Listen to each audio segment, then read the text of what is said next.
Welcome back to the Simple Growth Podcast, episode number 3. Mike Callahan here with my co-host Garrett Matthews out of Shreveport, Louisiana. Last week we talked about getting to $1 million, what that looks like for a landscape maintenance company or any service company for that matter. And we really did touch upon last week because we are building foundational blocks that do build upon each other. So if you haven't listened to episode number 2, look back in the show notes or on our Facebook page here to check out episode number 2, but we are on episode number 3. And the biggest takeaway from last week was you need to know where you're going to get there. And what we mean by that is looking farther ahead to your goal and reverse engineering to see what the company looks like as far as sales and marketing efforts. And if your market can actually bear the fruits of your labor going out to do sales, actually get you to where you need to be. So other thing we talked about was figuring out your cost per marketing source. So if we're going out and going to scale a company to $1 million, we need to be able to track where these leads came from, how much they're costing us once they become a customer, and the percentage of closing ratio, so we can actually reverse engineer a roadmap to our future goals each and every season. So as we open up podcast number 3 here, we're going to be looking about creating an organizational chart so we know what the structure of the company looks like in the chain of command. And historically, we've seen that between 5 and 7 direct reports is the magic number. Anything past 7 that we found in our companies at least is playing with fire. So as we're building out an organizational chart to create a chain of command and build this organization that we're looking to grow in the future, we found best practice is to sit down, hopefully on an off-site location, to build out what your organization is going to look like today and what it'll look like in either 3 to 5 years, whatever your projected goal is. Also to refer to as your big, hairy, audacious goal, or a BHAG. So your BHAG may be to have a $3 million company in the next 5 years if you're already at $1 million, or if you're doing $100,000 in sales, maybe your BHAG or your big, hairy, audacious goal may be to a half $500,000 company. But in order to do that, we need to know where we're going in the future so we can make a roadmap to get there. And we need to track these marketing sources, the cost, and the closing ratios. And as we dive in here, I'm going to turn it over to my co-host, Garrett Matthews, of what his perspective is of an organizational chart and how he set that up in his company to be successful to scale to 2 million and beyond, doing strictly landscape maintenance and having a lot of reoccurring revenue to make sure he'd hit that end of the year goal each time he sets it. So Garrett, would you mind touching on organizational charts, direct reports, and anything else that you think would be important to set up this foundation to scale to 1 million and beyond? Hey, Mike, thanks. Yeah, no, like we talked about last week, when you're reverse engineer, you got to reverse engineer the whole process. And, we talked about trying to figure out, what kind of work are you going to do? Are you going to, what kind of company are you going to be?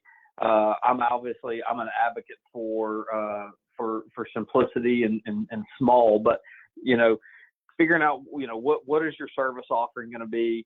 And then how much is each of those offerings how much are the crews going to be able to produce? And, the reason all of that is important is, like we talked about, if you're using 1 million as your goal, you could use 2 million. You could use any number you want, because at the end of the day, you're gonna set the target and then you're gonna back yourself out of it. So, we use the just for easy math sake, we use the whole $1 million mark, and we said that a crew was gonna make us 130,000. So we know that we're gonna have to have at least 7 crews. And whenever you lay this out on the chart, it's important because it'll bring some clarity, and you'll actually be able to see, you might only be running 3 crews. So you might not be thinking 12 months down the road when you've got 6 crews and you're almost at that $1 million mark, and it's one of those bottlenecks. And if you aren't able to foresee that bottleneck of, well, crap, I'm not going to be able to manage, sell, bill, answer the phone and everything. If you've got this on an org chart, you're going to be able to forecast these problems well in advance so that you don't get in the way. Just like Mike said, the first step for me is always go, always look at where are we headed next? What is our next target? And then I just start there. And just like Mike said, you want to put it down without any names on it. You know, you want to start at the top, and you're going to have your owner or your leader, ops manager, whatever you want to call that person. And then you need to come down from there. You know, you're going to obviously have to have office staff. Well, you branch off into office staff. How much office staff are you going to have? You know, how much sales and quality control are you going to have? You know, the where you really start getting some eye-opening visions, I guess, if you will, is going to be how many divisions are you going to have to break your company up into? You know, for us, we really just have 4 basic, one of which has only got one man and a helper. That's our sprinkler repair. But, you know, it's mowing, it's landscape maintenance, and it's fertilization. So, you know, I've got 3 different divisions, and then I've got to worry about how many crews is it going to take under each division? How many managers is it going to take to manage those crews? And you just basically just draw blank boxes and put crew 1, crew 2, crew 3, crew 4, manager 1, you know, division 1 lead, division 2 lead.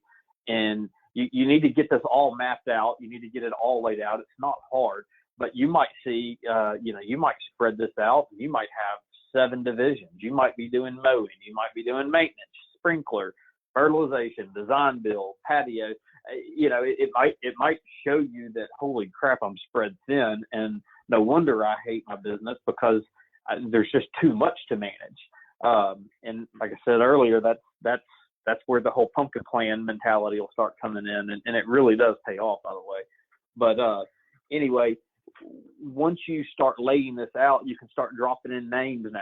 And, you know, if maybe you've only got 2 divisions, and maybe you've got FERT, and maybe you've got 10 crews with FERT, and you might realize that, you know what, I don't necessarily need an operations manager, because I can manage this one person and let him oversee everybody else. You just might need an assistant. It just brings clarity to the entire process, and it lets you know, when you've got blank spots, it lets you know, you know, hey, as I progress through this org chart, if I start experiencing pain in the office, maybe you're not getting all of your phone calls answered. Well, if you did your org chart, maybe you said you needed 2 people in the office and you only currently got 1.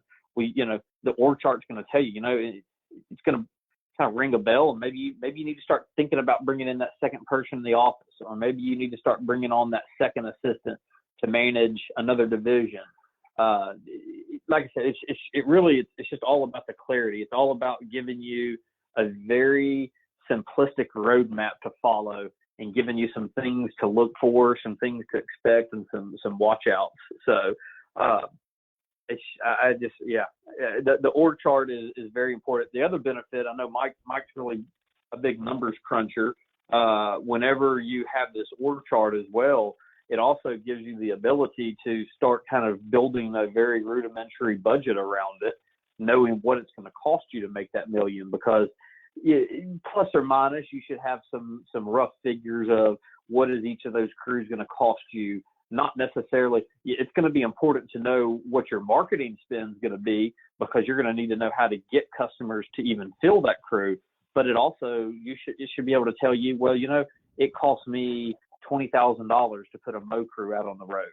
Well, you can start building out that budget, that you know that, hey, if you're going to have 2 more mow crews coming on this year, well, you need to be prepared to drop another $40,000 per mow crew to be able to make that happen. So it's very elementary, guys. It's very simple. It's just a matter of laying it out.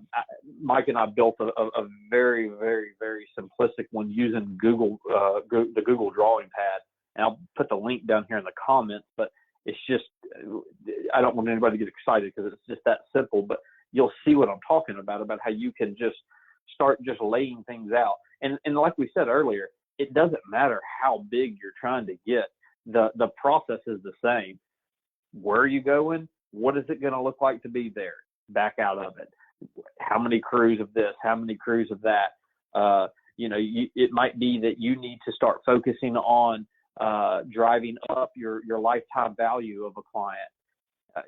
There's just several ways you can get creative with it and start playing with it without spending a tremendous amount of time getting bogged down.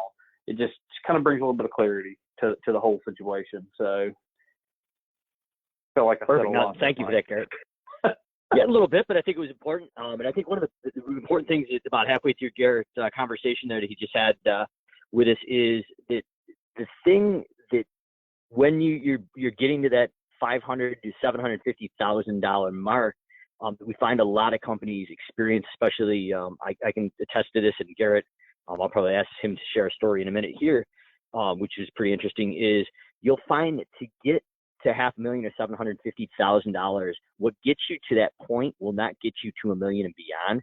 So you may be doing everything under the sun, anything a customer asks, just to drive a sale and make everybody happy. But to get to that 750 and beyond mark, as you're going to the $1 million mark, we need to be very, very deliberate of what services we're offering and narrow down that core offering. And usually we find that between 3 and maybe 5 core services. Now, you may be offering more than that, but we found historically anybody that's really successful is either subcontracting that out, or if they're doing it all internally, they have a core offering of maybe 3 to 5 services, and that may be a little less or a little bit more, but somewhere in that range. That way you can dial in your costs, be very specific with your marketing, and speak specifically to your consumer that you're trying to sell to, and you're going to have a good grip on the process and system to each one of those services, so you can produce predictable results each and every time you put different crews out there, and it's going to avoid a lot of the babysitting. So I don't know if anybody is aware of it, but Garrett actually had scaled well beyond the $1 million mark with a hardscaping division, and literally cold turkey after one of our meetings decided to get rid of this division. And I'm going to actually ask him to elaborate on that, but he literally went out and sold the equipment that did hardscaping once they had, got the jobs done they'd committed to, so his estimators would not have the ability or the temptation to estimate these jobs anymore. So from our conversation that we had with a roundtable group that we belong to, that we basically came up with the decision, and Garrett obviously made the end decision, but this speaks to the success of offering a really solid core services and sticking to it. And Garrett, it seemed like that hardscape division was a distraction to your overall goal of growing a recurring service in the residential maintenance area. And once you got rid of that, it seemed like you became very, very deliberate about growth, and it happened exponentially after that. So would you mind just spending a few minutes just talking about what that process looked like? How did you decide that hardscaping wasn't a good fit for your company? And once you became clearly focused on what was going to drive that bottom line revenue and growth, how the company really just took off, which I found amazing. I'm not really a quick start, which means I'm not a person who literally decides something and acts on it immediately. I need to eat the data and sleep on it. And I'm slow to make a knee-jerk reaction. But Garrett literally cut the division out within, I would say, a week and a half of his company. And that immediacy caused an immediate effect on his bottom line, and his company skyrocketed in growth. So I think before we totally get into how we execute the process of building an org chart, I think it's really important to listen what Garrett went through there. And no matter what business you're in, it may not be hardscaping, but there probably is some ancillary service you're doing right now that's actually a distraction and eroding your bottom line profit. So even if you're not in hardscaping, listen close, because I think there should be some really good takeaways here, no matter what kind of business you're running. So Garrett, would you mind sharing that story with us? Well, it's very relevant to this conversation because, when I was going through this process and was building out the org chart and knowing what a lot of my crews were making and knowing where our profit was and wasn't, and it at the time we were doing $1 million in design build work, and whenever you looked at it on paper, it was, or on the org chart, it was requiring such a massive amount of resources in terms of people and managers and architects and everything. We had one person who spent half her time procuring material, and the amount of money we were making on that compared to the amount of money we were making on our maintenance was was almost the same. Let's just call it the same for argument's sake. But it was requiring so much more energy. And, anybody, if you got kids or if you got other things outside of your business that you want to focus on, when you're a slave to your business, if you will, it just kind of drags you down all the time. But for me, it was design build. For you, it might be irrigation, or it might be mowing. It might be something different for everybody. We were always talking about before too. You got to be very self-aware about don't do it the way I do it. Don't do it the way Mike does it.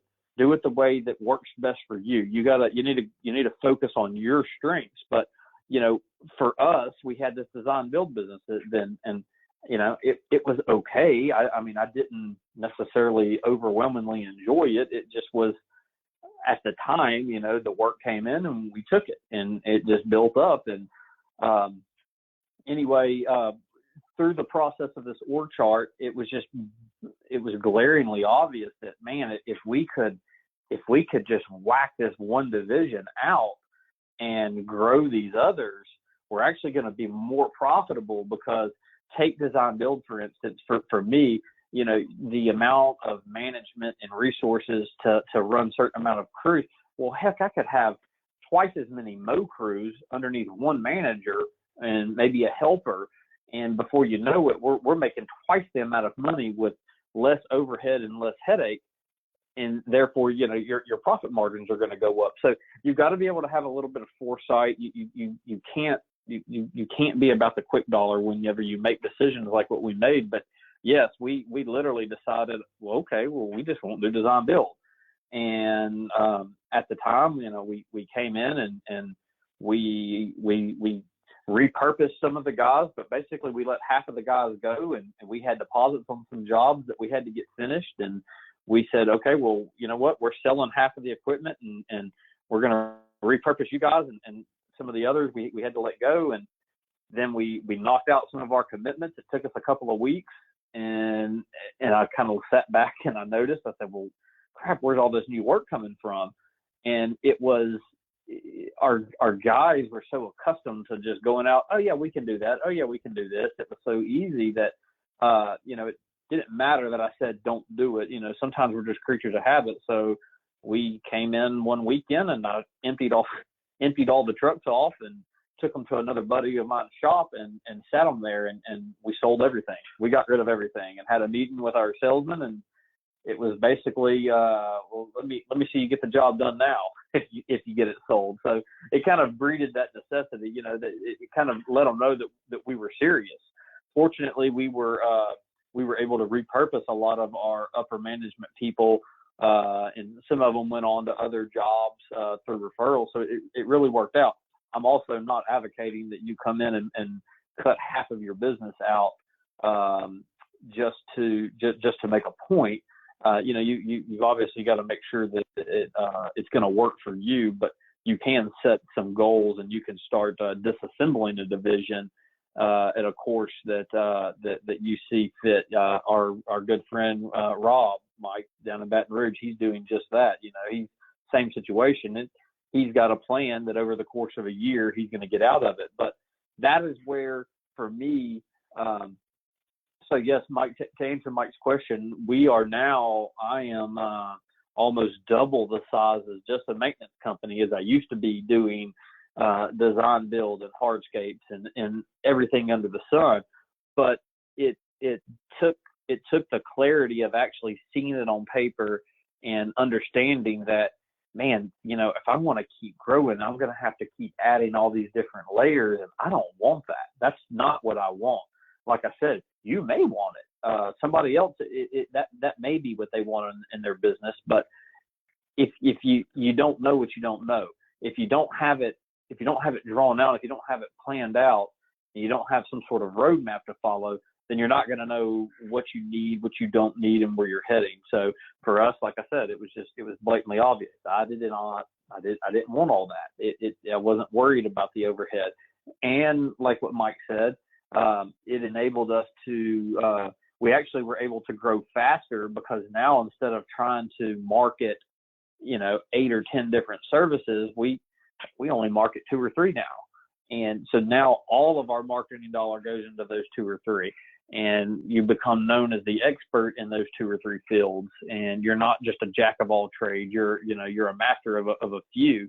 And you just start, it's just a big snowball effect. As it gets rolling, it just keeps compounding and getting bigger and bigger and bigger. So, but you've got to, with this plan, with any of them, I mean, it's definitely, you got to lay out the roadmap, and you've got to be able to enjoy the journey. And you got to realize that, you're not going to get there in 6 months. You're not going to probably get there in a year. Some of these game plans are going to take you, they're going to take you 24 to 36 months to be able to accomplish. But that doesn't mean that you don't need to have this.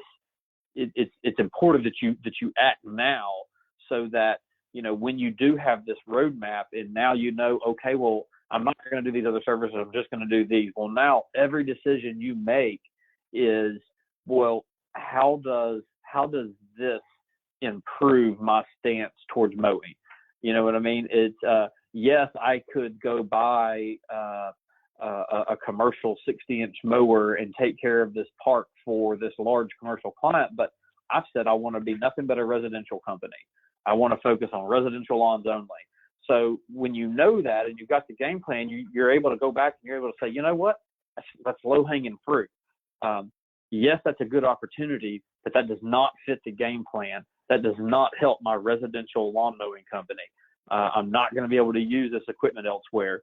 So it just makes you make good decisions about everything across the board. Just like with us, we aren't a design build company. We don't make decisions that benefit a design build company. If you decide you're going to do installs, now you don't make decisions that benefit maintenance. It's whatever you decide you're going to do. It just, like I said, it gives you that clarity, and it lets you know which direction to head in. Awesome. No, thanks for sharing that, Garrett. And I hope everybody found that as helpful as I did. And it's just a great perspective on the core offering and how that's executed in the real world. And to get where you want to go, you got to really dial that core offering in. And I guess this is part of the podcast right now where the rubber is going to meet the road. So if you have some time, or you're going to want to re-listen to this, grab a pen, piece of paper, and map out some notes. I'm actually to go through the process of what you can do in your company with your leadership team, or if it's just you, how to physically build out an org chart. The supplies that I would recommend that you're going to need is get the large Postit Notes, the large easel-sized Postit Notes that you can actually stick up against the wall. They're a little on the pricey side, but it will be worth it. We need to visually see what's going on the wall. And I wouldn't suggest doing this on a whiteboard. I really like these Postit Notes, the oversized ones, so we can roll it up and put it back on the wall 6 months from now to see where we're at for what we posted. The other thing we want to do is get small Postit Notes, normal size, and some markers. And what the process is going to be is we're going to take our first large piece of Postit Note and stick it on the wall, and we're going to build the framework. So if you can imagine a hierarchy or a flow chart, up on top we're going to have the president or CEO, if that's you, and we're going to place one of the smaller sticky notes and stick it right to the large sheet, and we're going to write on there president or CEO, and then we're going to drop down below that and create the different office functions, the estimating function, the person who manages the crews, and then the crews below that person that's managing the crews. And if you're only a one-person operation, that's fine. But what we're going to do is we're going to look at what your organizational chart's going to look like in 3 to 5 years. And this does not include any names. So we're going to write down on each sticky note what each position is and what they are responsible for. And remember that we're looking at 5 to 7 direct reports at most. So if you've got more than 5 to 7 direct reports, put some thought to it. You're probably going to need another level of management on there. So real quick overcap is we're going to get these large Postit Notes, posted against the wall, build the framework out with a marker, and then use the small Postit Notes. We're going to write each position. Important to remember, there is no names on this, but we're just going to list the position and all the things that position is responsible for. And this is the part where Garrett talked about clarity and maybe hating your business or being completely overwhelmed. So after we've got all these positions, what we're going to look like in 3 to 5 years, which would be your BHAG, your big, hairy, audacious goal, what you want this business to look like. Then we're going to go in and what does that look like today? So there's 2 different ways of doing it. I would suggest grabbing just another sticky note and sticking next or underneath each position and write the name of the person that's responsible for that. So if you're a one-person operation, literally create a separate sticky note with your name on it and show that you're responsible for each and every one of these positions. If there's 3 or 4 people that are responsible for the different positions, put their name on it. So a good example is if you own the company, so you are the president and CEO or whatever that term is, maybe you run the office, so you're going to put your name on the office functions, and maybe you do all the estimates, and maybe you run on one of the crews 3 days a week. So you're the crew leader for crew number 1, and then crew number 2 possibly has separate employees. So when we've got this clarity and you're wondering why you can't sleep at night and you're absolutely overwhelmed, this will show you why when you step back that you're doing not only your job, but the job of 10 different other people sometimes. So the reason why this is important is a twofold event. A, we want to see as the business owner what we are controlling and possibly micromanaging because we don't want it to let go and we're creating a bottleneck to growth. But in addition, as we're growing this business, we're going to be able to look at this organizational chart and look at the positions that we need to fulfill with qualified people in the future. And one of the big things that happened with us last year is we knew we needed basically an operations manager. I call him an operations coach that runs the whole entire lawn care company for me. But we weren't totally ready to bring this person on. But when this person walked in the door, we knew this person had the right skill set for that position. So you can proactively know what you're looking for. And if it walks in the door and you can fit it in your budget, Garrett alluded to it earlier, that sometimes you need to bring that person in early, make it work within your financial constraints and budget. But that person, if they're a perfect fit, isn't always going to walk in the door or be available at the absolute time you need them. So we can constantly be looking at this and say, what are the positions we need 3 to 6 months from now and start looking for them. So it may take 3 to 6 months to find that person that's perfect. And if we wait to the time we need them, it's too late. So twofold approach to this. Once you've got this on the wall, as you look at what am I doing that's not bringing value that I can delegate, and what are the positions we need to fill in the next 3 to 6 months, or what are the positions we need to fill in the next 3 to 5 years, so we're aware of them, what's it's going to cost, and we're actively looking for these individuals. And I would suggest the best practice of this is to do this at least once a year or once a season, depending on the season and seasonality of your business and where you're at in the country. And I would suggest doing this off-site. Turn your phones off, hell or high water, set a date on the calendar this is going to happen. And whether it's going to a local hotel or retreat at a cabin, wherever it is, shut down your office or at least the core staff of your office and do this off-site and make sure you are focused on it. We're not distracted by phones. We're not distracted by other employees. Whatever it is, we need to do this off-site and have, if it's more than one person, have one person dictate it and document everything. And with the use of technology and smartphones, I would highly recommend taking pictures of it and saving it somewhere so you can refer back to it. And if you're using the large sticky pads that I suggest, roll it up, throw it in a canister, keep it in the closet so you can pull it back out 6 to 12 months from now and say, this is what we planned on, where are we at, and is it still meeting the goals, or do we need to revamp this org chart slightly to have it aligned to what's happened in the company in the last 6 to 12 months. That has been the biggest takeaway for us, but literally putting it on the wall and being able to save it has been absolutely huge. And as you're having your group conversation, the reason why we're using the small sticky notes is we may set up this awesome chart, but as we start talking about it as a group, we may decide that, well, we don't need that manager. Maybe we need 2 of these managers. So instead of having to cross it off with a marker and having absolute disaster on this pad of paper, we can literally just pick that sticky note up and move it around so it's still clean and concise. And from 6 months from now, if we change our mind, we can literally just pull that little sticky note off and push it over somewhere else. Or if we're eliminating that position altogether, we just pull it off and crumple it up and get rid of it. But that's going to have that position. That's the biggest takeaway right there. If y'all are listening, is to what Mike just said. It's not written in stone, and you got to be willing to change things, and you got to be willing to make things differently. And I hate to interrupt you, Mike, but I just want to make sure people hear what you just said.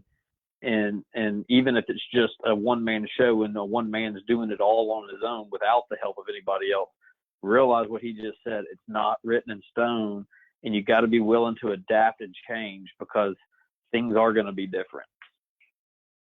Yeah, and I think that's just, these things are going to change. There may be market conditions that change. There may be a drought like we had last year in a lot of the United States. So these things may change. So it's a fluid thing, but it's going to give you a roadmap to success and something to create a chain of command, so we have constant communication. And we know if we have too much on our plate looking this on the wall, we need to go out and find somebody to help us do this. And at the end of every show, we always answer a question live, and this is a great segue in. We had a question coming in that said, how do I find qualified employees to grow my business? I've only got 2 employees right now, and I can't find enough people to staff my trucks that actually show up to work each day and are actually sober, as this gentleman said, which we may laugh at, but sometimes in this industry, that's an issue. We have some drug use, we have alcohol abuse, we have some people that are in this line of work that we really, I think on a ethical level, we really need to help them align with our company and create a better lifestyle for them. So to answer the question, how do you find employees for a 2-man show, and then maybe that 10 to 12 person operation to hit that million and beyond? I'm gonna hand it over to Garrett. He's got a very interesting take on how he finds his labor pool through local workforce, as well as I believe he uses the H-2B visa program, and has done it historically, where they bring gentlemen and ladies out of either Guatemala or Mexico. We would suggest doing it like Garrett's doing it, legally through a visa process, and they process it through the government, and this is documented. These are all legal workers, and these are some things that you should reiterate to your customers, that you're doing it legally and you have a certified workforce, probably through the E-Verify system. But Garrett, would you mind sharing your take on the visa program, if you would? And then I'm going to circle back how we internally go out and recruit and retain rockstar employees from the local job market as well. And I think it's a 2-pronged approach that really needs to be addressed. Some things have changed with the new presidential administration, but they haven't changed that much, where things have changed dramatically, at least from my experience working with other clients, that this is still a very viable workforce that can bring great results and reliability to your workforce. So would you mind sharing just a brief overview of what the timing and how that works? The way that we approach it is the same way we approach everything. Like I said, and I hate to keep sounding like a broken record, but we approach everything from a stance of simplicity. It's got everything to do with why we do the services that we want to do, and why we only do residential mowing. Why? Because it's easier to teach people how to use push mowers versus big 60-inch mowers. It's easier to teach people how to get in and out of a residential landscape maintenance job versus a big commercial job. And some people look at me funny when I use this analogy. The world's full of C players. If you can build your business around somebody who is a C+ player, you're going to be able to open yourself up to a larger employee pool. And then when you do find those A players, then it's just like the Holy Grail. So to start with, we try to make sure that we're focusing on very simple services that are easy to teach, easy to perform. And then now it lowers the threshold for the amount of training that you have to have, for the amount of skill that somebody has to have. So it just, like I said, it opens yourself up to a much larger pool. Because of the seasonality of mowing and certain things, we've actually turned to the H-2B program. And so there again, with the org chart and the clarity, we know how many crews it's going to take to maintain our properties in the off season. So those people make up our core group, if you will. And then we plug all the other holes with H-2B. And it's all, there's not any one decision that we've made that has made all of this work. It's multiple decisions, because of the fact that we have a simple service that's easy to sell, we've been able to scale fast, and we've been able to have success and good profit margins.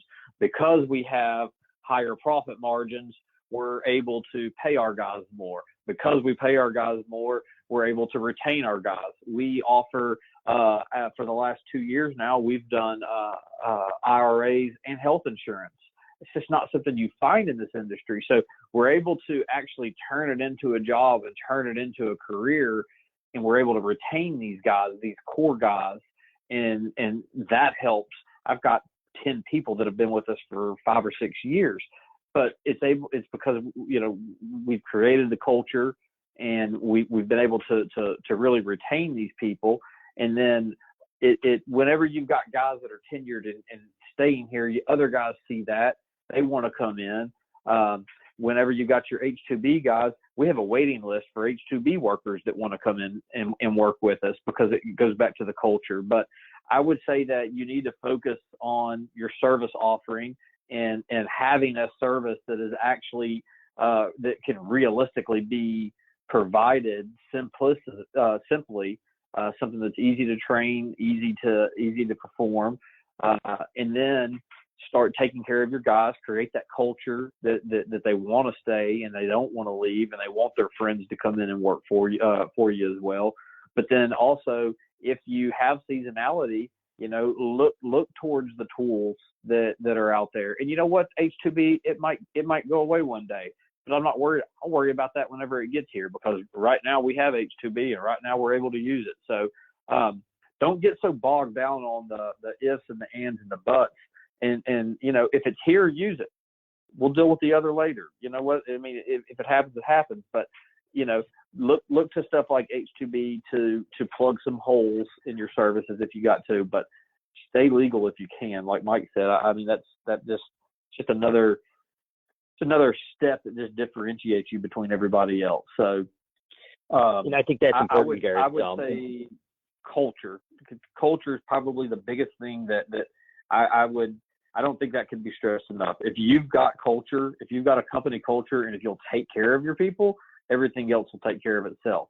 Paying somebody $8 an hour when they're doing $15 an hour worth of work, it's not taking care of them. So be prepared to, you know, pay your people what they're worth, create a culture that they want to be in. Don't make it a job, make it a career. You know, recognize them when they do something good.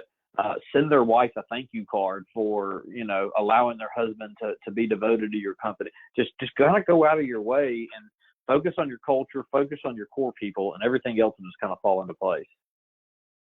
Yeah, that's awesome. I think the main thing you want to touch on, at least I'll touch on myself, at least when we participated in the H2B too, is you have to exhaust your local resources. And if your local resources don't have the labor pool to supply, then that's your next option. But I'm going to give you some tips how to exhaust that local labor pool before you actually have to go to that seasonality of an H2B. And what we do in our company is we go out and constantly recruit every Monday, Wednesday, and sometimes Friday. I use the analogy of a sports team. We're building the bench. So our guys on the field working, if they're not producing, know there's guys on the bench waiting for them. So we always have a constant labor pool waiting. And the only way you can do that is to be proactively going out and seeking and interviewing people each and every time. And that's how you're going to find the top quality people, or I like to call them the rock star employees. And Garrett definitely touched on it. It's about a culture. You need to sell your place as a great place to work, somewhere they're going to get some buy-in. And they may not stay for 10 years. They may not stay for 5. But if we can get them for at least a couple of years to buy in and align with the company goals and help them achieve whatever the goal that they have at that time in their life, they're going to give you all they have. So main thing is just going out constantly recruiting and getting them to buy in and align with your culture and your goals. And part of aligning with that goal and culture is your BHAG, that big, hairy, audacious goal. So what you build in that boardroom or your retreat on that organizational chart, how that's going to look and what those sales are going to look like. Don't keep that to yourself as the management group or yourself. Share that with your staff and get them to buy in and align with whatever that goal is. And something magical seems to happen when that happens, because now they have ownership of that goal, and they have ownership each step of the way to make sure they're executing what they should be doing on a daily and hourly basis to reach that goal. So episode number 4 coming up here next week is what we're going to do is actually touch on employee recruiting, training, and onboarding, the things we do internally in our company and some things that companies we have worked with and talked to that they have done differently to go out and right from the acquisition part of recruiting through the interviewing process, training them, onboarding them, and then following up with performance reviews and making sure that they are following up and their big three, which we're going to touch on next week, how their big three aligns with the company's ultimate goal and strategic planning to hit that BHAG, or the big, hairy, audacious goal. And after we build these foundational blocks here, you're going to see how they build on top of each other to get you to $1 million and beyond. And that road to $1 million is not going to be a tough one once you put these fundamental blocks together with the strategic planning piece that we're going to help you teach you and walk through this. So until next week, Mike and Garrett, we're going to be signing off here, but please go out, get some of those Postit pads, stick them on the wall, a couple of the small Postit notes so we can change and have flexibility in an organizational chart. And if not anything else, just for peace of mind, if you're going nuts this spring season, spend an hour or two, put it on the wall, and look at all the positions in your company that you're responsible for, and all the things you're doing on a daily and weekly basis, and maybe have some perspective, clarity, absolutely, of where you should be starting to delegate these things and help you grow your business and get your life back for your business. So until then, Mike Callahan signing off here, and I want to thank you, my co-host, Garrett Matthews. Thanks a lot. All right, guys. Y'all have a good day.